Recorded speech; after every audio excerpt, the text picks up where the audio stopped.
Olá, queridos. Estamos dando início a mais uma disciplina dentro desse nosso projeto de teologia.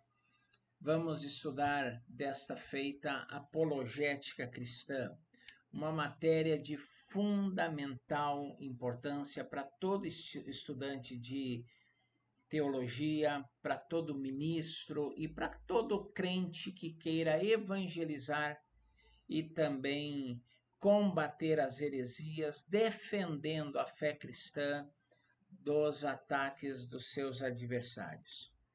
Nós temos nessa disciplina 3 objetivos fundamentais. O primeiro é fortalecer a própria fé do aluno, do estudante. Segundo é fortalecer a fé de nossos irmãos em Cristo.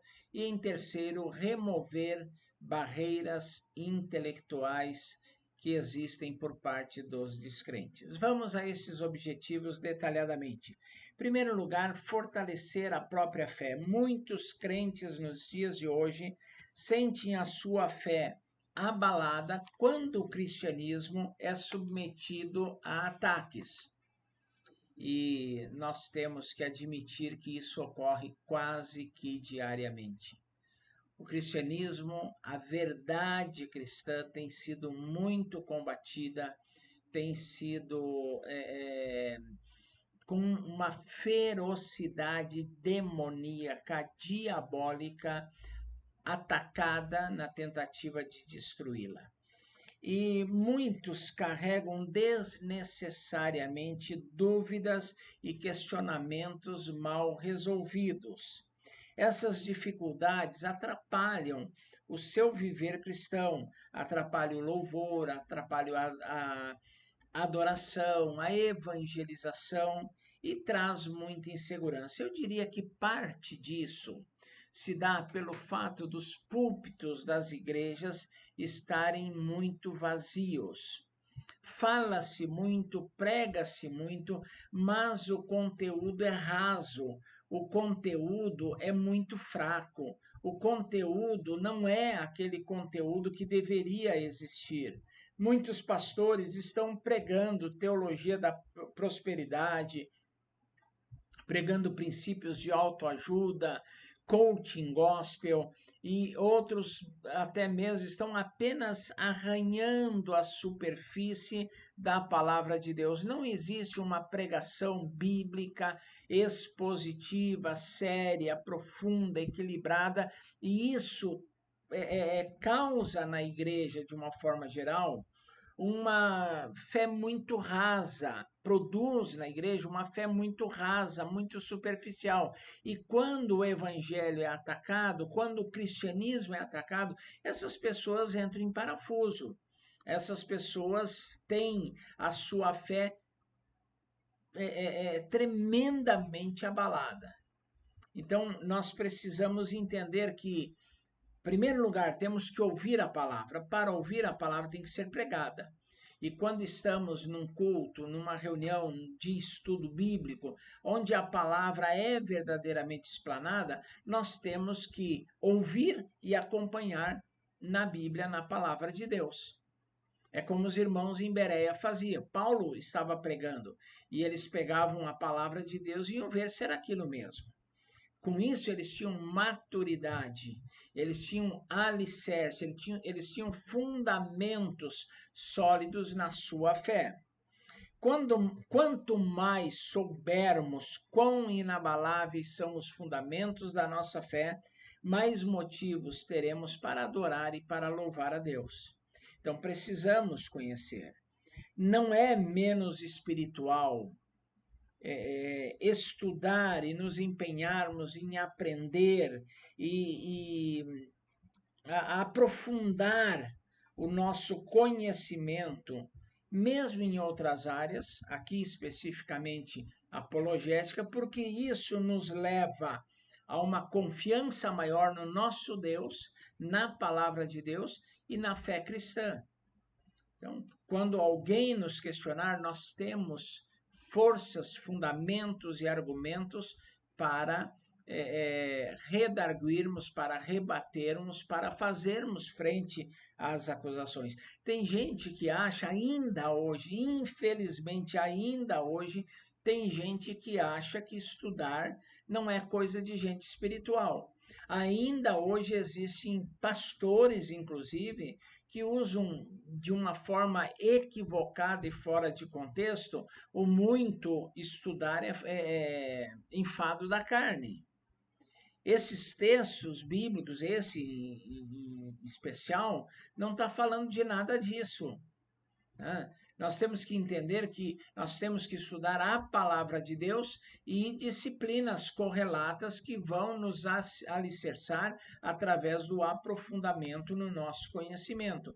Então, não é menos espiritual. Precisamos orar, precisamos buscar a presença do Senhor, precisamos buscar a direção do Espírito Santo, mas precisamos estudar.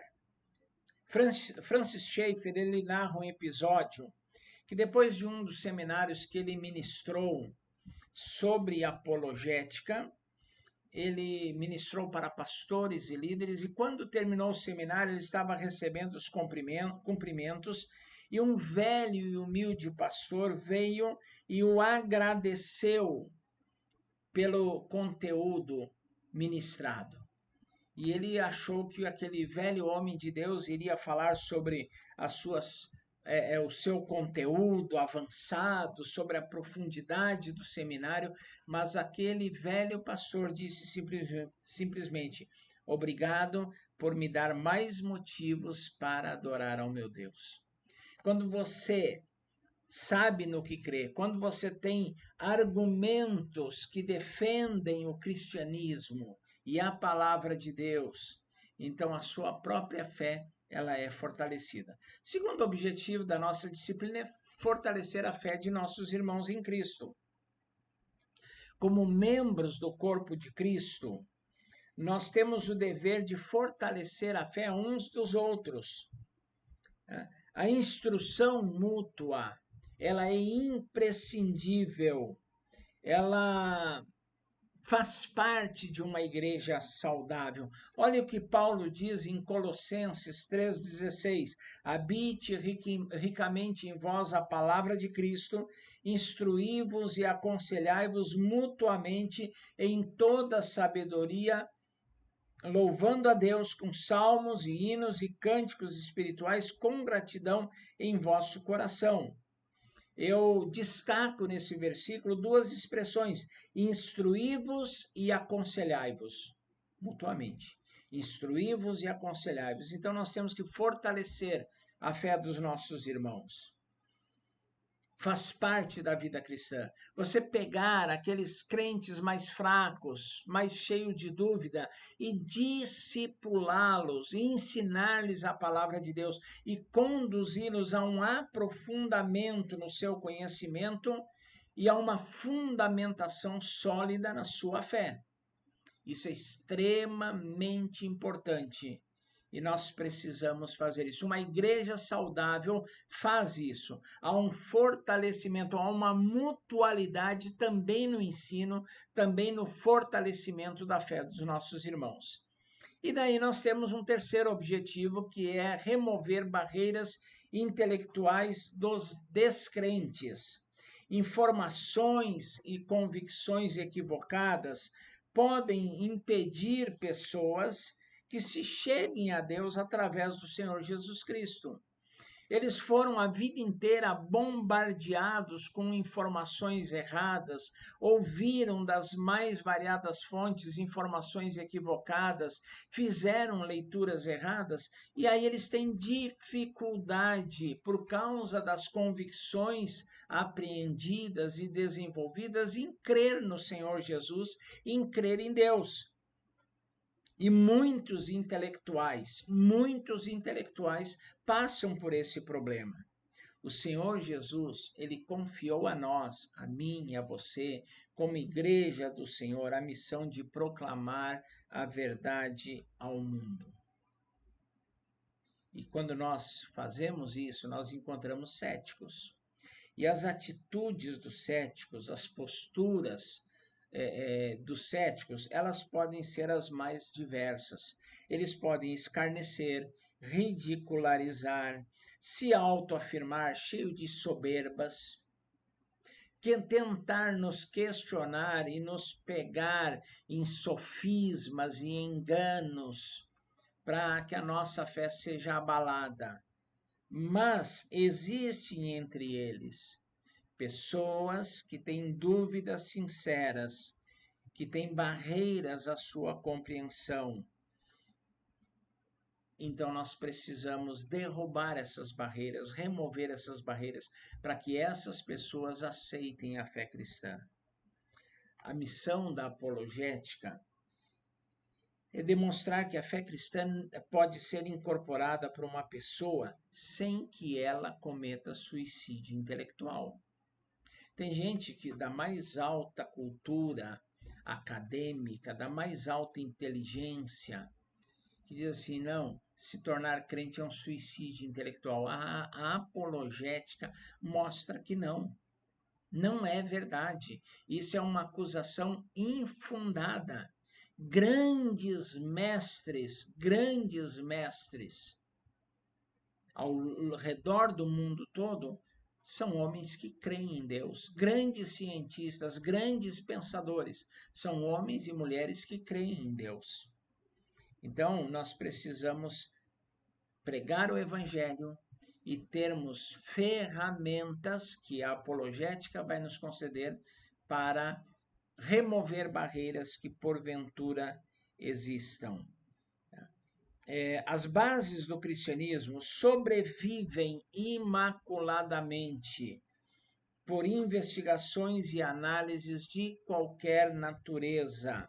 Nós estamos falando da verdade do Evangelho. A verdade do Evangelho, quando submetida a estudo, a análise, a investigações, ela sobrevive. Houve um grande homem, um grande intelectual chamado Joseph McDowell, e ele era professor numa universidade, não lembro agora qual era a sua universidade, e ele foi desafiado e recebeu uma bolsa de doutorado para escrever uma tese provando que a Bíblia não era a verdade. E ele se licenciou das suas aulas e por 2 anos ele estudou a fundo a pessoa de Jesus e a palavra de Deus, a Bíblia Sagrada. Ao final de 2 anos ele escreveu a sua tese, Evidências que exigem um veredito, provando que a Bíblia era a verdade, que Jesus era mais do que um personagem histórico. Por quê? Porque ao longo da sua investigação, ele tornou-se um crente em Jesus Cristo. Ele foi convencido pela verdade. O seu objetivo era destruir toda e qualquer credibilidade que a Bíblia pudesse ter. Mas ele converte-se ao Senhor convencido de que a Bíblia é a palavra de Deus realmente. Nossa fé é racional. A nossa fé não é emocional. Uma fé emocional não sobrevive aos ataques que sofre e não sobrevive às vicissitudes da nossa vida, ao sofrimento, às tragédias, às angústias, aos problemas. Então, a nossa fé ela é intelectual. E o que a apologética faz? Ela emprega argumentos lógicos, inteligíveis, racionais, para facilitar o acesso dos descrentes. Em alguns casos, até para desacreditar os inimigos da cruz de Cristo, que influenciam outros. É por isso que alguns cristãos entram em debates para mostrar aquilo que creem, mas também para desacreditar seus oponentes. Eu fui convidado por uma faculdade da cidade de Cascavel, aqui no estado do Paraná, há anos atrás, para fazer parte de um debate sobre o aborto. Havia 6 pessoas na mesa, 4 delas eram favoráveis ao aborto. E eu e mais um éramos defensores do direito à vida e contrários à prática do aborto. Foi uma discussão de mais de 2 horas, onde, com a graça de Deus e usando a palavra de Deus, nós conseguimos desconstruir todos os argumentos que vinham sendo apresentados por aquele quarteto, e mais do que meras especulações, nós trouxemos também estatísticas, dados assim, citações de grandes personalidades da psicologia, da psiquiatria e da área médica. Então, às vezes, a apologética também ela é usada nessa forma para desacreditar os inimigos da cruz de Cristo, da Bíblia, do Evangelho. E nesse caso, com um tema específico, aborto, nós podemos fazer isso também. Nós cremos que a verdade é absoluta e exclusiva. A verdade é absoluta e exclusiva. Você vê algumas pessoas falando, principalmente nesses reality shows, nesses programas de auditório, quando as pessoas cantam, quando as pessoas fazem a minha verdade. Não existe a sua verdade, não existe a verdade deste ou daquele, existe a verdade. A verdade, ela é exclusiva e é absoluta. E às vezes nos atacam exatamente por isso. Por exemplo, na Índia, crer em Jesus não é problema. Eles creem em 330 milhões de deuses.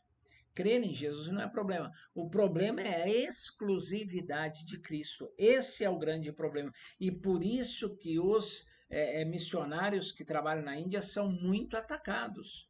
Não é por pregar Jesus, é por pregar a exclusividade de Cristo. Isso é problemático, mas nós continuamos crendo na exclusividade da verdade. E Jesus é a verdade. O cristianismo, por meio de Cristo, ele reivindica essa virtude com exclusividade. Sendo o cristianismo verdadeiro, todas as demais religiões, filosofias, superstições, etc., são erradas, estão equivocadas. Toda e qualquer filosofia, religião, credo, dogma, superstição, conjunto de ideias que nega ou contradiz a verdade exclusiva do Evangelho e da pessoa de Cristo, ela está equivocada. As pessoas que depositam a sua fé nisso estão enganadas. Infelizmente, essa é a verdade. Eu não creio no universalismo, naquela doutrina que diz que no fim todos serão salvos. Um Deus de amor não vai condenar ninguém ao inferno e no fim das contas todos serão salvos. Aliás, esta é a última mensagem deixada por aquele livro interessante, fascinante, cativante, muito bem escrito, chamado A Cabana. Aquele livro ele encerra com essa mensagem equivocada e mentirosa do universalismo, que no fim todos serão salvos. Há uma exclusividade em Cristo e no Evangelho. Ou Evangelho ou perdição. Não existe alternativa, não existe negociação, não existe condescendência. Ou você crê em Jesus, ou você está irremediavelmente perdido.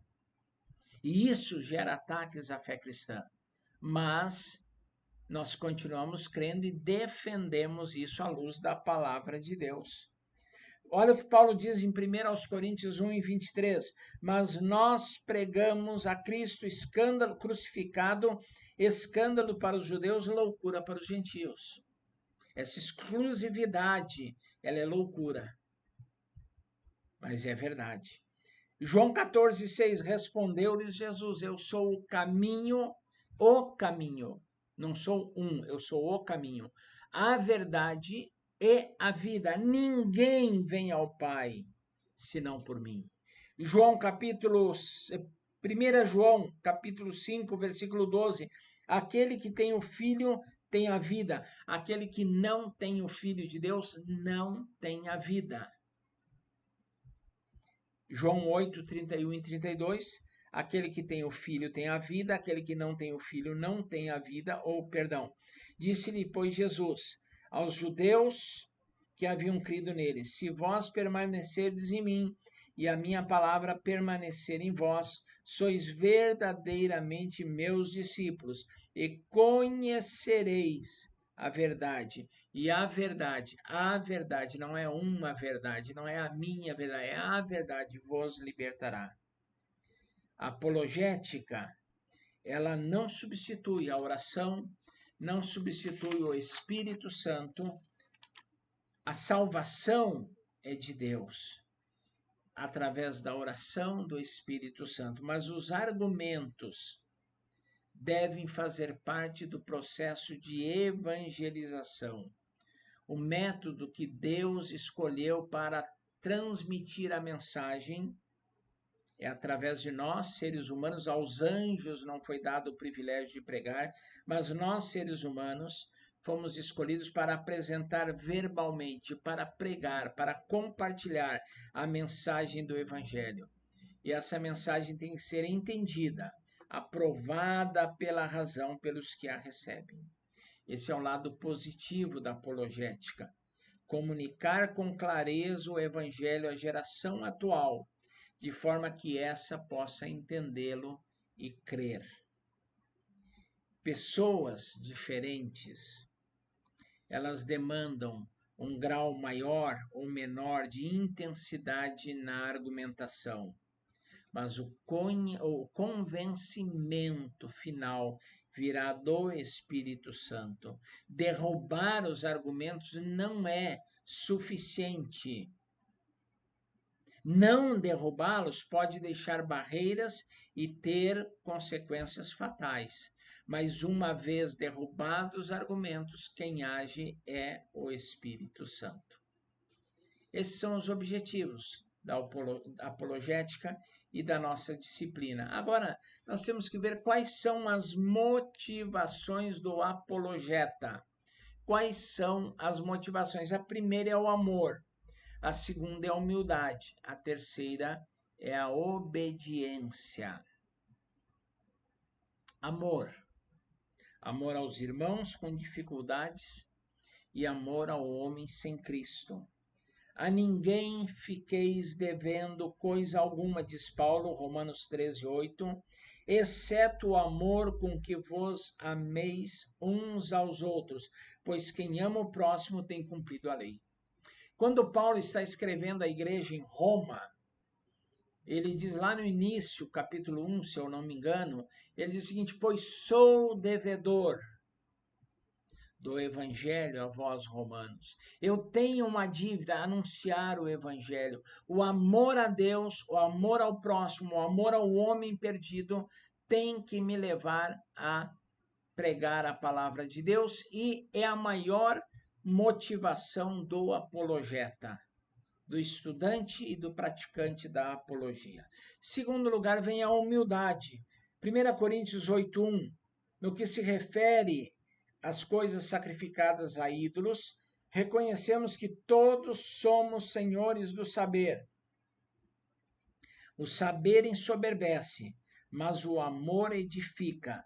Se alguém julga saber alguma coisa, com efeito, não aprendeu ainda como convém saber. Você tem que estudar a apologética com humildade. Não é para massacrar os outros, nós vamos voltar a falar sobre isso. Não é para se enaltecer, para mostrar o seu conhecimento, para ter um certificado de conclusão, um diploma de apologista, lá na parede do seu escritório, da sua casa, seja onde for, para postar nas redes sociais. Não, não é isso.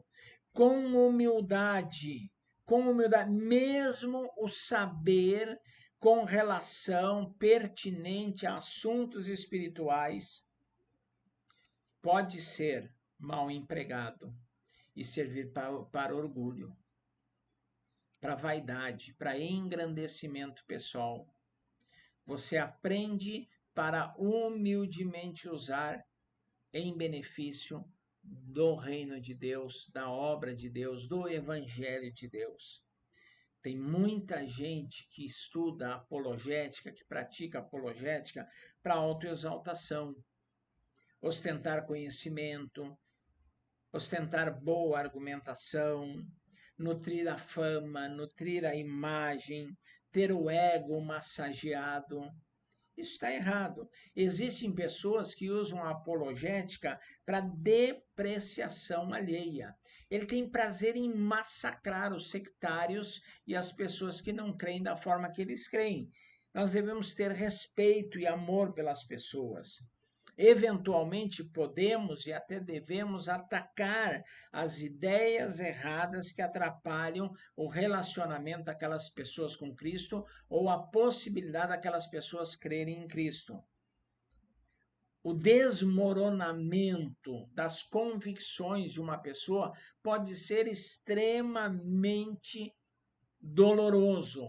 Por isso, quando eu estou desconstruindo uma fé errada, uma crença errada, quando eu estou desconstruindo uma ideia errada a respeito da Bíblia, a respeito de Deus, a respeito de Jesus, eu preciso fazê-lo com amor e com humildade, para não ferir desnecessariamente uma pessoa em algo que para ela já é frustrante, já é doloroso, às vezes é vergonhoso. Então, eu não posso ganhar os argumentos e perder as pessoas. Eu tenho que argumentar para ganhar as pessoas. E tem gente que quer simplesmente vencer a batalha. Queridos, deixa eu falar uma coisa para você muito importante. Chegar aqui um pouquinho mais perto, para que você me ouça com muita atenção. Depois do advento das redes sociais, tem um grupo de crentes que adotou uma prática mundana, carnal, senão diabólica. É a tal da lacração, é humilhar, é espezinhar, é acabar com os outros usando argumentos. Lacração é impiedosa, é desumana, é malvada. Não é a atitude de um cristão, não é a atitude de um apologista da fé cristã. Não é. Você não vai para a rede social humilhar alguém porque essa pessoa pensa errado. Você não vai para um debate acabar com alguém porque essa pessoa crê diferente de você. Você vai para mostrar o erro e convencer da verdade com humildade e amor. Tem muita gente hoje usando as redes sociais, gente famosa, pregadores famosos, usando as redes sociais para lacrar e acham bonito. Não, porque em favor da verdade. Deixa eu dizer uma coisa para você. Os fins nunca justificam os meios. Essa ideia não é bíblica, essa ideia não é cristã, essa ideia não tem apoio divino. Você vai humilhar, esculhambar, achincalhar, acabar com a pessoa para que a fé de Cristo, a fé em Cristo, prevaleça. Não, está errado. Não faça isso. Não é essa a motivação do cristão, muito menos do apologista. Em terceiro lugar, nós temos obediência. O nosso chamado, ele é para pregarmos a Cristo. Olha o que Pedro diz na sua primeira epístola 3:15 e 16. Antes, santificai a Cristo como Senhor em vosso coração, estando sempre preparados para responder. Preparados para responder. Apologia. Tá? A todo aquele que vos pedir a razão da esperança que há em vós, fazendo-o, todavia, com mansidão e temor, com boa consciência, de modo que naquilo em que falam contra vós outros, fiquem envergonhados os que difamam o vosso bom procedimento em Cristo. Nós temos uma ordem, pregar o Evangelho. Nós temos uma ordem, anunciar a palavra de Deus, de responder às pessoas que nos perguntam sobre a nossa fé e sobre a esperança que há em nós. Isso é uma ordem, você não pode se calar. Você não pode se omitir. Omissão também é pecado. Nós temos na Bíblia, e é muito falada, muito pregada, todo crente já ouviu falar da grande comissão, mas tem muitos que estão mais para a grande omissão. Não falam, não respondem. Ah, eu não sei. Se envergonham. Cuidado com isso. Muito cuidado. Os meios que nós vamos utilizar e os meios que a apologética usa. Em primeiro lugar, a Bíblia Sagrada, que é a base da nossa fé e regra de prática. Estudar a Bíblia Sagrada, estudar aquilo que a Bíblia diz, conhecermos profundamente a Bíblia, conhecermos profundamente a palavra de Deus. É muito importante isso e é a principal ferramenta. Depois nós iremos usar a filosofia, a ciência ou as ciências, a história, a arqueologia e etc. Nós usaremos ferramentas e disciplinas que sejam necessárias para aprendermos a defender a fé cristã. Bíblia, filosofia, ciência, história e arqueologia são as principais, mas não são as únicas. Deixa eu também fazer um pequeno alerta. Existem alguns cuidados que você precisa tomar. Ninguém vai se tornar um especialista no assunto assistindo essas videoaulas. Nós iremos conceder para você um bom conhecimento, uma base, mas você precisa continuar estudando, porque a apologética é um mundo gigantesco de conhecimento. E não são essas videoaulas que nós teremos aqui, 6 videoaulas, talvez 7, que irão esgotar e você vai dizer, eu sou um apologista. Eu sou um estudante de apologética, eu vou aprender e depois você pode se desenvolver e buscar um conhecimento maior. Outra coisa, não saia por aí criticando todo mundo. Não saia por aí tentando desconstruir, já falamos isso, a fé alheia, e não saia por aí espezinhando pessoas que creem diferente.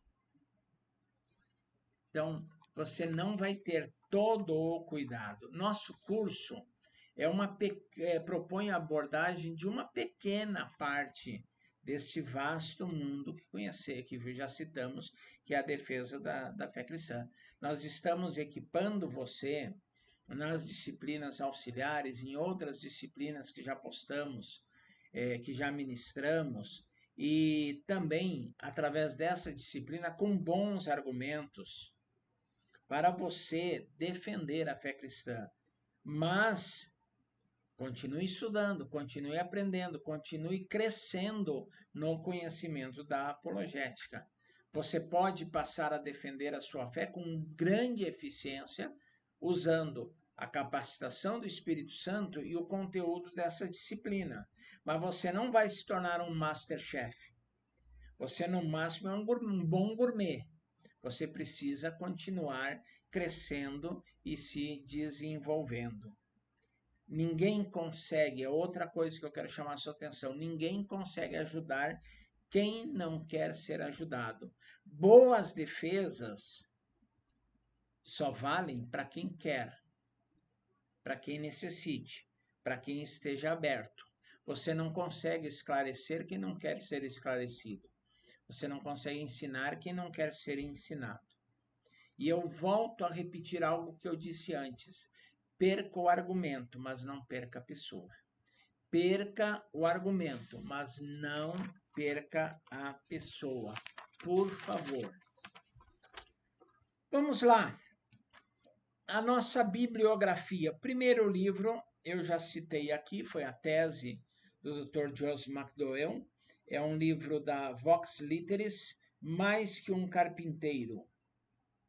A história desse livro pode mudar a sua história. É um livro muito interessante que analisa Jesus à luz das escrituras, da arqueologia, da ciência, da filosofia, da psicologia. É um livro espetacular. Já li 2 ou 3 vezes. Outro livro da editora Vida, Norman Geisler e Frank Turek, Não Tenho Fé Suficiente para Ser Ateu. O título já é interessante e a leitura é muito interessante. Cristianismo Puro e Simples, de C.S. Lewis, da Thomas Edison, editora. Vale a pena ler, um livro muito interessante. Mais que um carpinteiro, não, o primeiro do Joss McDowell foi Mais que um Carpinteiro. Agora sim, deixa eu mostrar o próximo aqui, Evidências que Exigem um Veredito. Esse sim é a tese de doutorado do Joss McDowell. É muito interessante esse livro, também já li 2 ou 3 vezes, e ele é da editora Candeia. A editora Thomas Nelson traz de Lee Strobel, Em Defesa de Cristo, muito interessante, análise de Cristo, e do mesmo autor da editora Vida, nós temos Em Defesa da Fé, um livro muito interessante do Lee Strobel. Aí nós vamos para Razão, Ciência e Fé, da Vida Cristã, editora Vida Cristã, de J.D. Thomas, ou J.D. Thomas, aportuguesando, né? É um livro bem interessante. Nós temos mais 2 de Ravi Zacarias.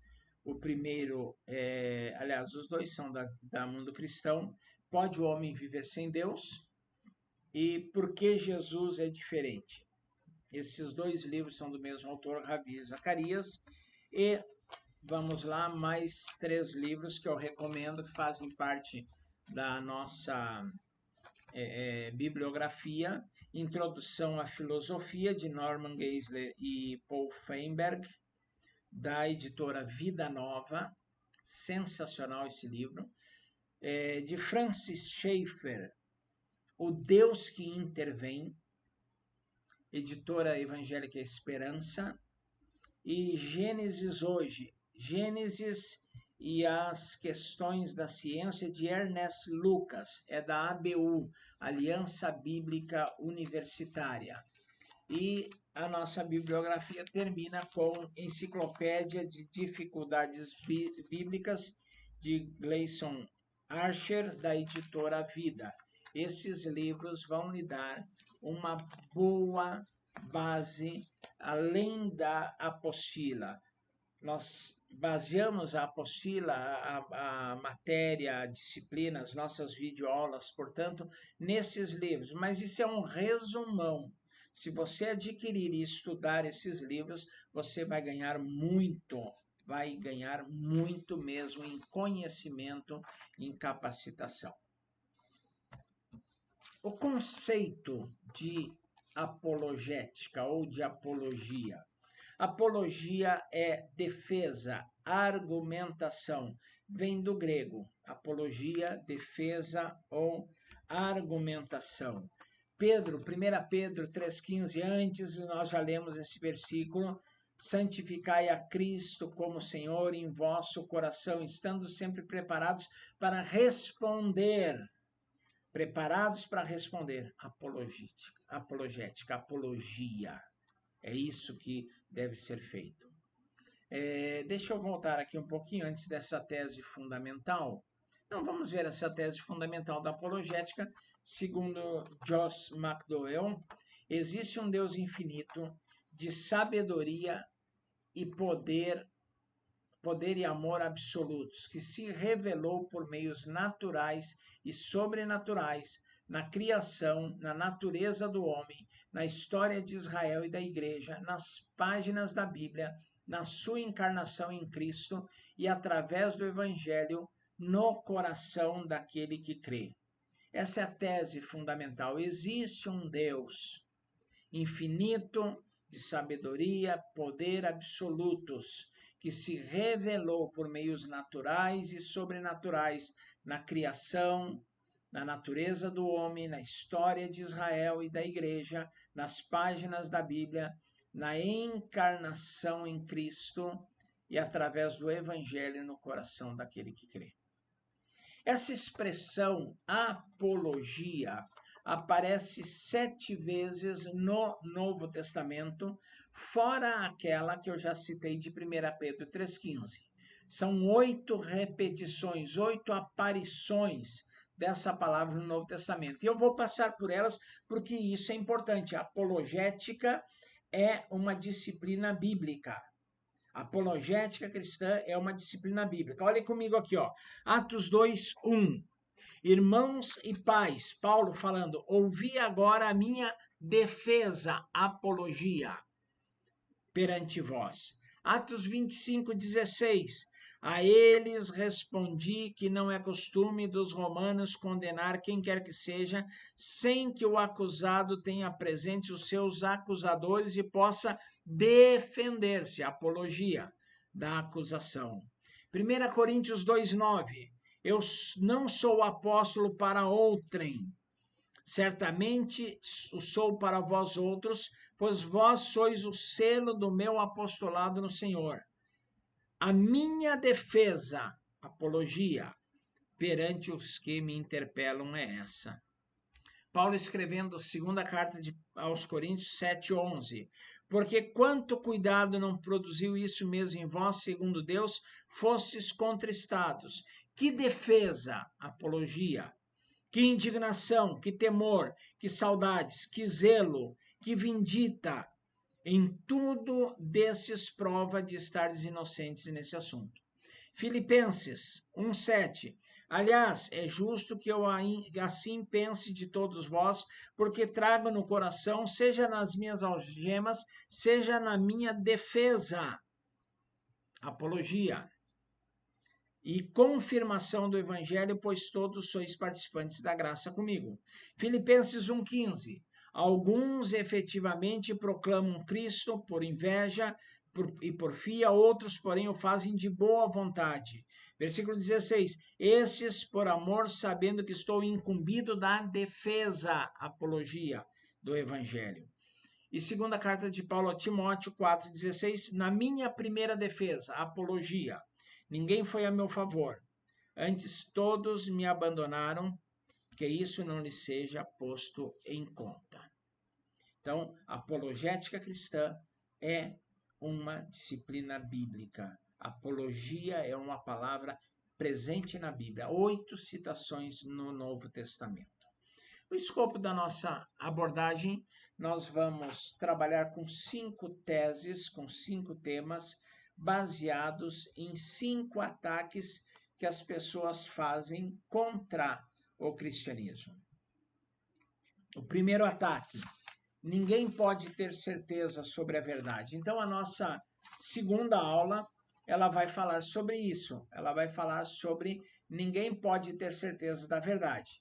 Nossa terceira aula vai responder ao segundo ataque. Deus não existe, ou não é possível saber se ele existe. Então, vamos discorrer a respeito disso. Terceiro ataque, nossa quarta aula, portanto, a Bíblia não é confiável. Vamos provar que a Bíblia é digna de confiança. O quarto ataque, a ciência contradiz a Bíblia, não é verdade. E na nossa quinta aula nós falaremos sobre isso. E na sexta aula vamos responder ao quinto ataque. Jesus, se existiu, foi somente um homem comum. Eu espero que você nos acompanhe nas próximas aulas e que você possa se preparar para defender a fé cristã e para evangelizar com eficiência, com eficácia, com resultados, com frutos. Quando você encontrar pessoas que não creem em Deus, que não creem na Bíblia, que não creem em Jesus, você possa apresentar argumentos sólidos que levarão essa pessoa a crer em Jesus e na palavra de Deus, serem convencidas pelo Espírito Santo, pela ação do Espírito Santo, e possam se tornar cristãos e também defensores do Evangelho. Que Deus nos abençoe. Até a nossa próxima aula.